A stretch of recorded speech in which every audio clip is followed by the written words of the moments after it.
கிறிஸ்துவுக்குள் பிரியமானவர்களே, ஆகஸ்ட் மாதம் 26ஆம் தேதியாகிய இன்றைய நாளுக்காக தெரிந்து கொள்ளப்பட்ட வேத பகுதி பரிசுத்த மார்க்கு எழுதின சுவிசேஷம் 7ஆம் அதிகாரம் 24ஆம் வசனம் முதல் 30 முடிய. ஜெபம், இறைவேண்டல்.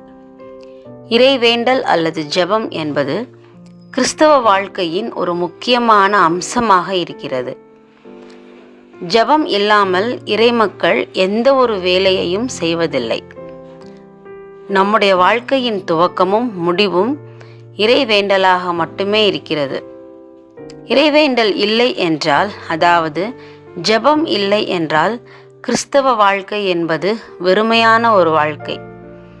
பிசாசு பிடித்திருக்கின்ற ஒரு பெண்ணின் தாய் தன்னுடைய மகளுக்காக ஆண்டவரிடத்தில் வேண்டுதல் செய்கிறாள்.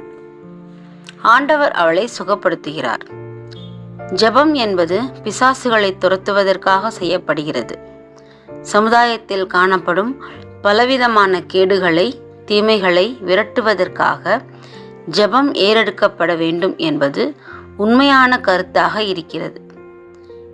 இந்த திருமறை பகுதியில் ஆண்டவரை நோக்கி ஜெபம் செய்கின்ற அந்த பெண் தன்னுடைய மகளுக்கு ஏற்பட்ட தீமையிலிருந்து விடுதலை வேண்டி ஜெபிக்கும் ஜெபம் உடனே கேட்கப்பட்டது.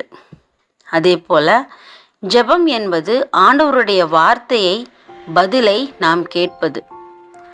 ஆண்டவர் இந்த உலகத்தின் நன்மையை விரும்புகிறார். இந்த உலகத்தின் நீதியை விரும்புகிறார். இந்த உலகத்தின் உண்மையான வாழ்க்கையை விரும்புகிறார். ஜெபம் என்பது ஆண்டவருடைய விருப்பத்தை நிறைவேற்றுவது என்பதே இதிலிருந்து நாம் தெரிந்து கொள்கிறோம். இந்த திருமறை பகுதியில் கூட